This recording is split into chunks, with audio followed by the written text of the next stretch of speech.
You're listening to IOE Insights, the UCL Institute of Education podcast at University College London.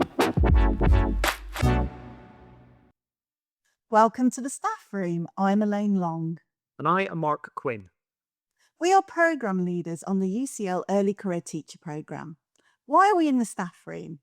We're here because this is where the best professional learning conversations always take place.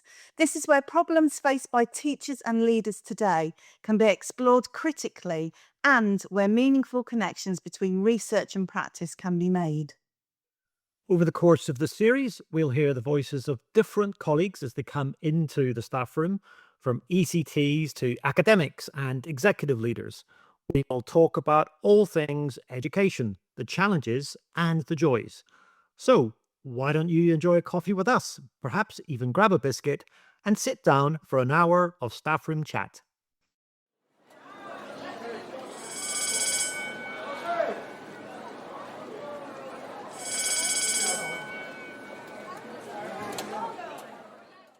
Welcome to the staff room, David O'Connell and Chloe Morgan. It's been the end of a busy day for you both, I guess. You're in our staff room, so you get to sit down, and I will bring some drinks and some biscuits for you. But before I do that, I also have to invite another person to the staff room, Nancy Karmali Belmonte. Nancy is a colleague of mine. She is not Elaine Long. She's masquerading today as Elaine Long, but she's super sub as far as we're concerned in the staff room podcast. Nancy, you're very welcome. Thank you, Mark. It's a pleasure to be here. So you can get your drink and biscuit ready as well. If I ask Chloe first, Chloe, what can I bring you? Black coffee, please. All best teachers survive on black coffee. Good. Do you want anything with that? No, just as it is. Just wet as it is. Okay, David, what about you? Yeah, same, just black coffee. What is this? It's a conspiracy against people who don't drink black coffee, I think. Can I get you a biscuit at all or anything with that? No, I think just the black coffee, just strong. Yeah. You don't trust our cupboards, I think, is what the problem is here. Nancy, how about you? I'm letting the side down. I need some milk and sugar in my coffee. And I'll take the biscuits too. What? You just whatever comes. Whatever's coming, yeah. Okay, fair enough. Look, now that I'll be getting those in a second, but before I go, would you like to introduce yourselves to the other stray people who've walked into our staff room to listen to this afternoon? Can you just tell us a little bit about yourselves, how you came into the profession, what you're doing in the profession right now, perhaps, and maybe what you enjoy most about the role that you have? Chloe, why don't you go first? So I'm currently a lead facilitator for our secondary ECTs for Wandle Teaching School Hub.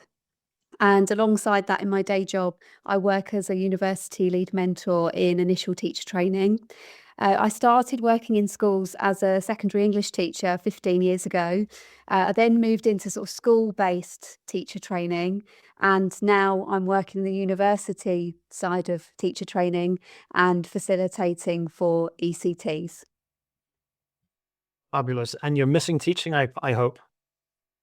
I am missing teaching, yes. I really enjoy observing lessons and being in the classroom, and it's nice to be there as an observer as well as, when you're teaching yourself. Yeah. And how about you, David?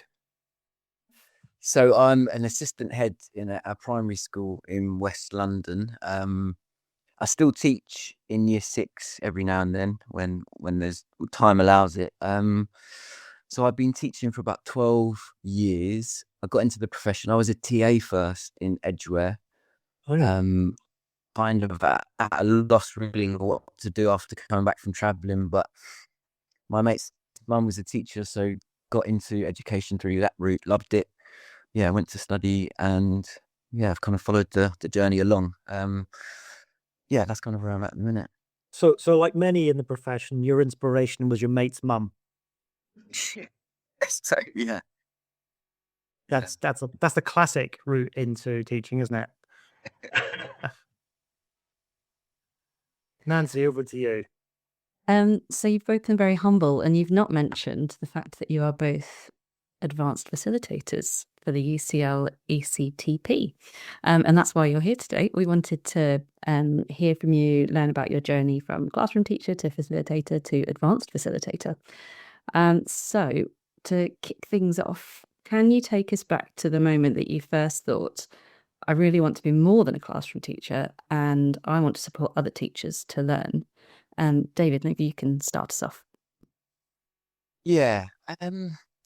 I can't say there was any kind of one powerful moment where I thought, I want to move beyond the classroom to support teachers. I think the most accurate description of it was I began to notice the kind of spaces where teachers developed best. And that was probably about 10 years ago through a line of professional development we had at the time, and we still currently use, called lesson study.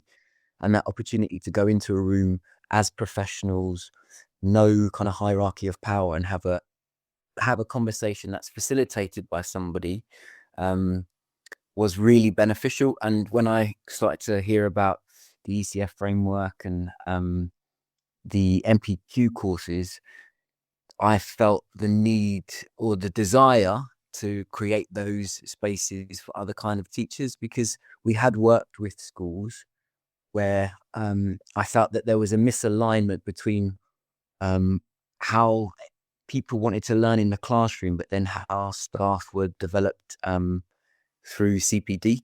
So I think it was more than that. It was to recreate the spaces that helped me grow, and I wanted to be able to do that for other people. And how does that compare to you, Chloe? Did you have a similar sort of emerging desire that came out of your own learning, or was there a moment that really switched things for you? I think similarly to David, I was really thankful for my own mentoring experience.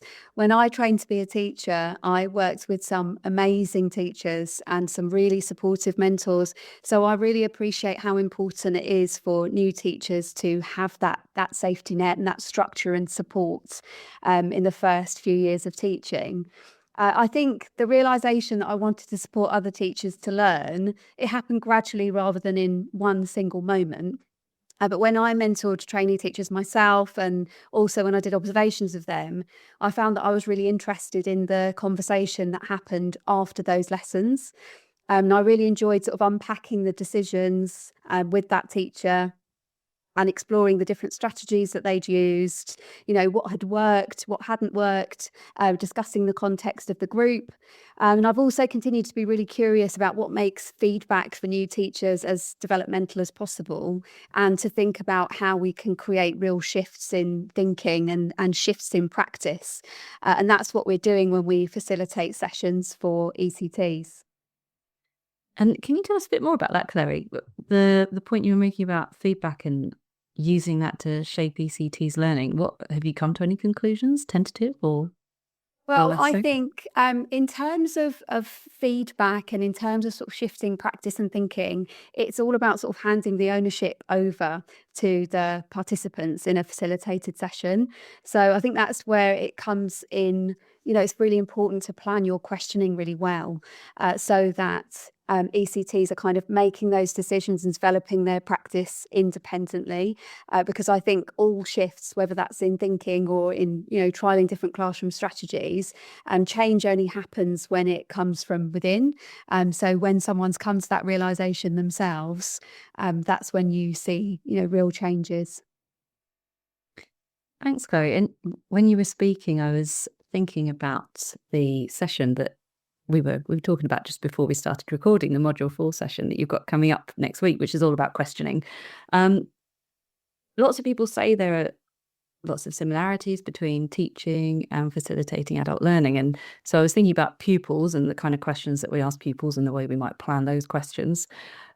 And then doing the same for facilitation and planning the questions that you ask ECTs or mentors or MPQ participants, and really thinking hard about what you want participants to get out of that section of your session.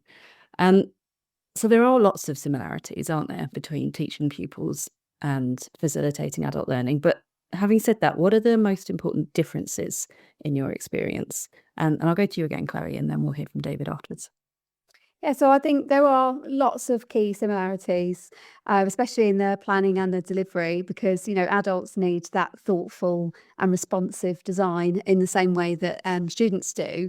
I think with adults, the key difference I feel is sort of identity. So when you're working with teachers or adults generally, they have sort of established values, beliefs, and experiences of education because our teachers have gone through school themselves and now they're training to be teachers, so they come with a lot of preset beliefs and opinions about the classroom. There's also a varying level of experience when you're working with adults. So some of our ECTs are entirely new to the profession and it's their first year in the classroom. And others have been working in schools for a long time, either as TAs or, in support roles. So they're bringing a lot to the sessions.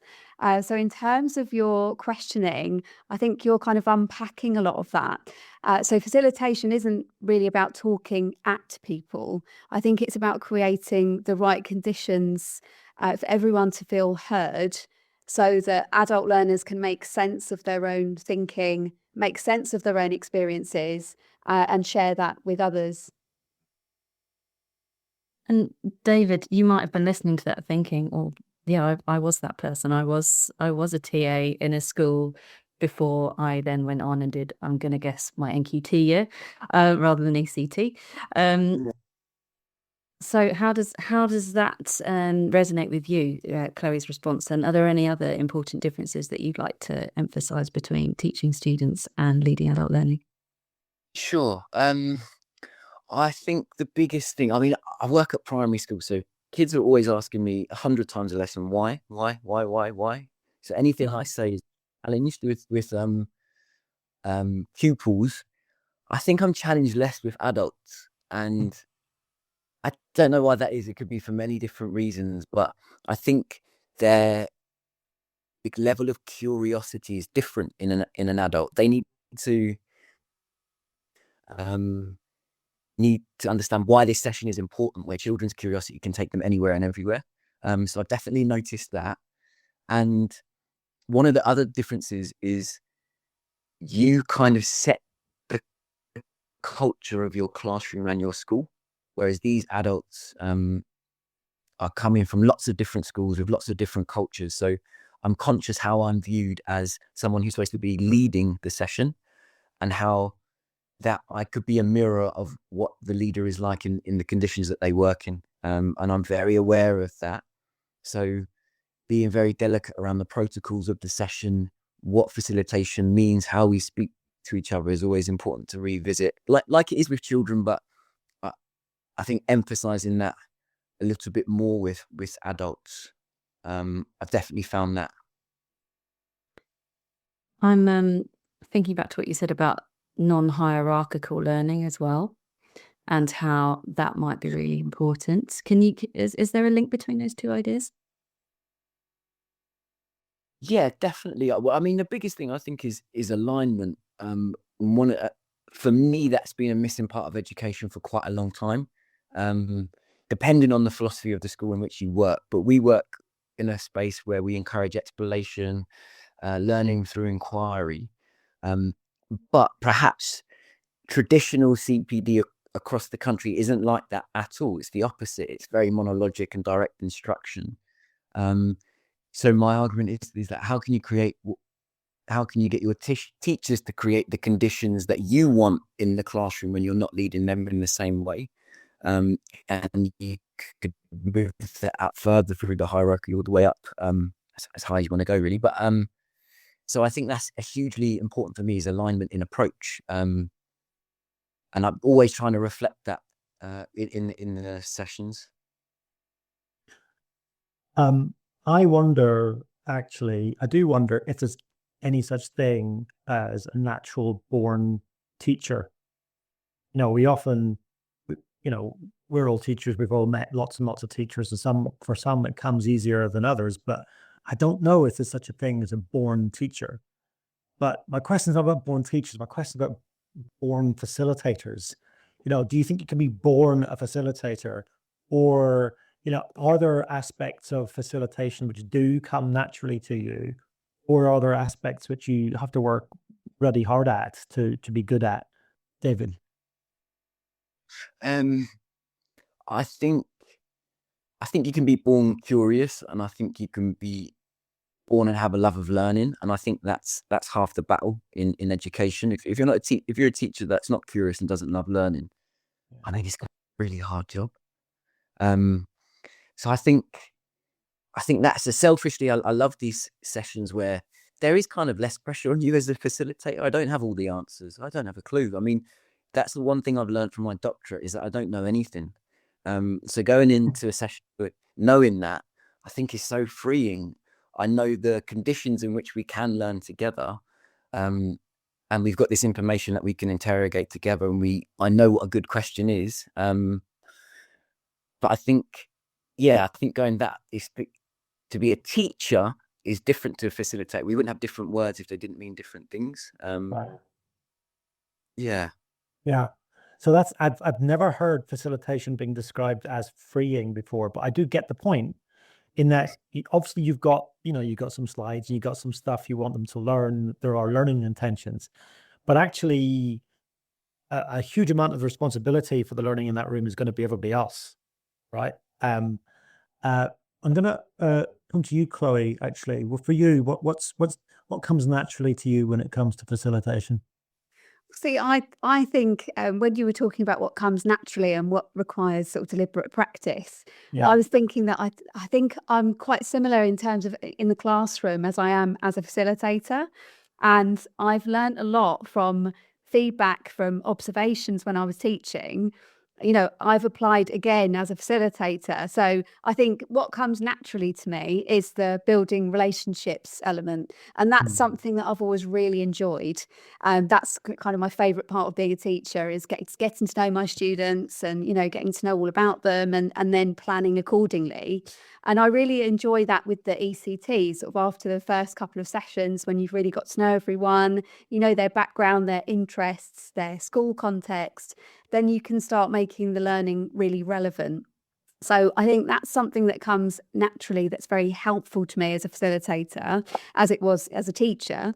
But then equally, I think my area for development as a facilitator, and it's an ongoing area for development, is restraint and knowing when to stop talking, when to step back. And, as David was saying, it is all about kind of letting the participants, do all the thinking, it's passing it over to them. And I think for me, that's something that I'm very conscious of, that I try and, get a feeling when it's time for me to step back, to stop explaining, to stop kind of talking and filling the silence. And I think with facilitation, I've learned, through trial and error, that silence is so important, not to kind of fill a gap with talking for the sake of it, but to just allow adults some time and some peace, where they can just really reflect and really think very carefully about something. Because I think the ECTs, they're all teachers, they have busy school days, and sometimes the sessions are the only kind of space they have where they can just sit and consider something for 5 or 10 minutes without interruption. So allowing for those silences is really, really important. And, as is that skill of knowing when it's time to stop talking. What about the skill of knowing when to start talking? What I mean by that is, are there times, Chloe, when you feel you've got an ECT in one of your sessions and they've thought hard about stuff and they're talking away, but actually you think they're missing something, or they might have a misconception? How do you step in?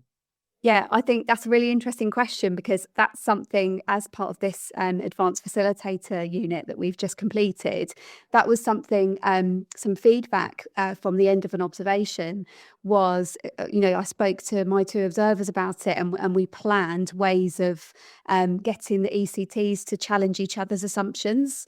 So actually resisting sometimes that urge to step in and say, well, hang on a minute, could we look at that differently?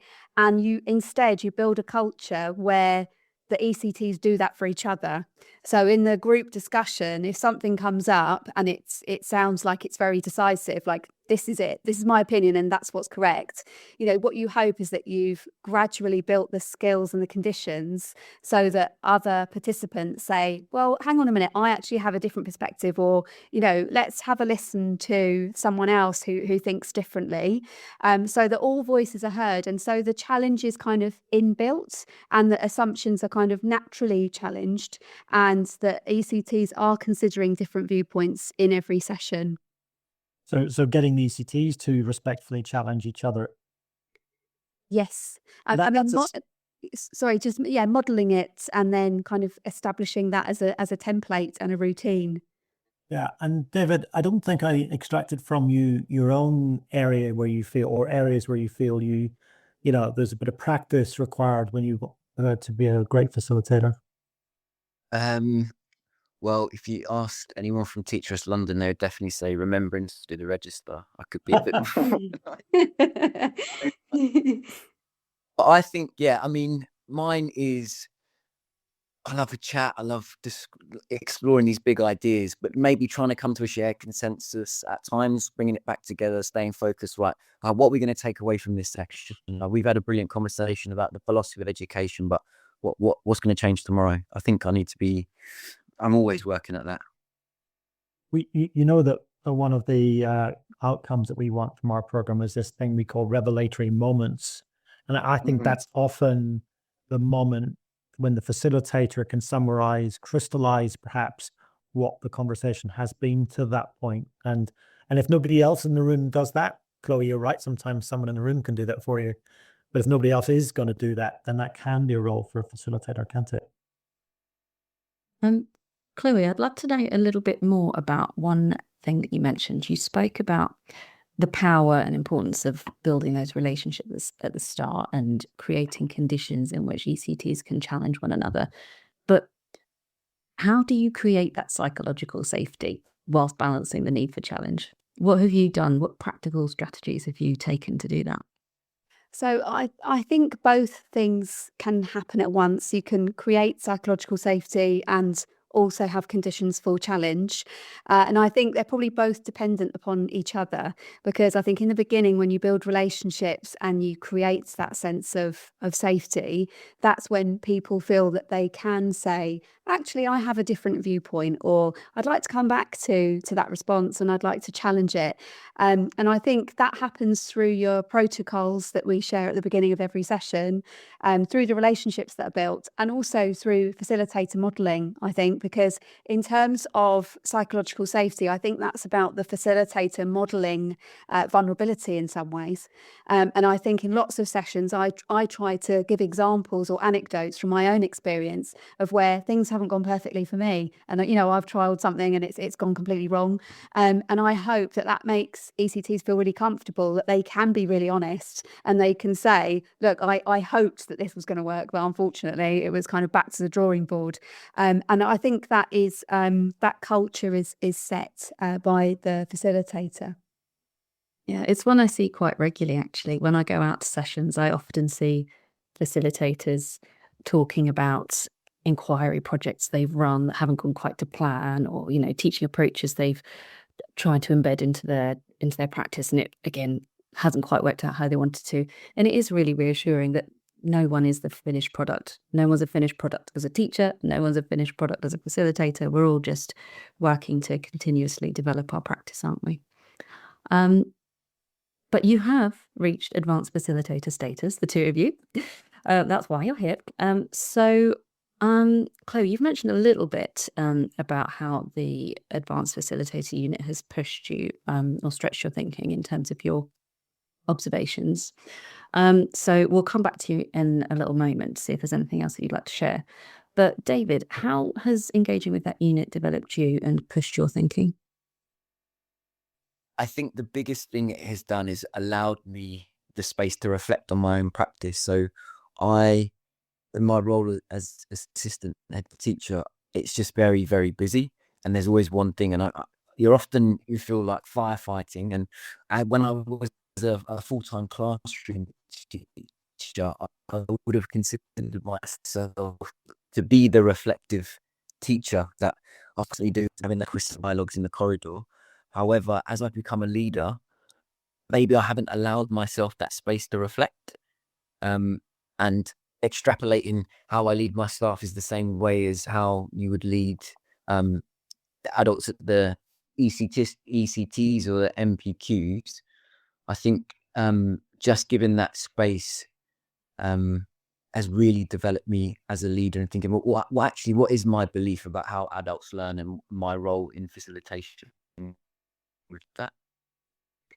So it's been a real opportunity to interrogate your own sort of values and approaches to leading these sessions, it sounds like. I think that's the biggest thing is values in education, because it's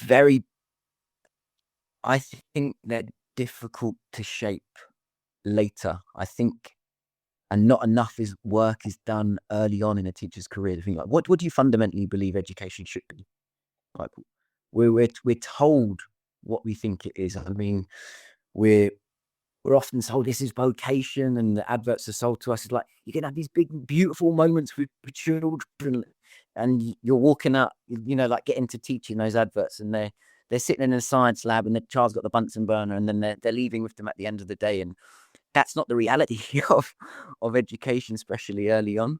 So that misalignment between how we attract teachers into education and the reality of it, I think is very, very important.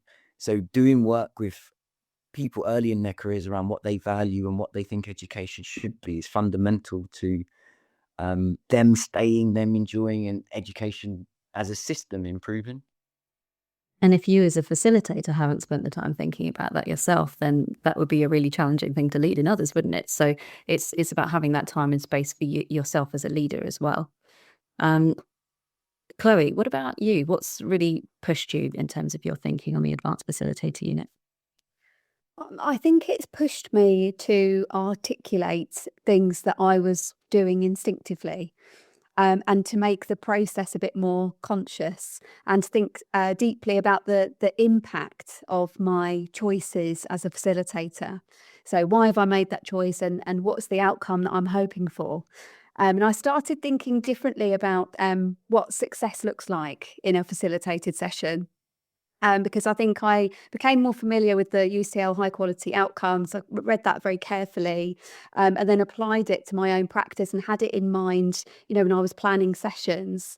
And I tried to ensure that the ECTs, did leave sessions with something practical to use in their classrooms, because we want them, not only to challenge their own thinking, but also to be experimental and to learn some new strategies, to have some new tools that they can use in the classroom. And going back to this idea of what we know or believe we know about adult learning, has that evolved for you, Chloe, as you have been doing more training as a facilitator and been doing the Advanced Facilitator unit?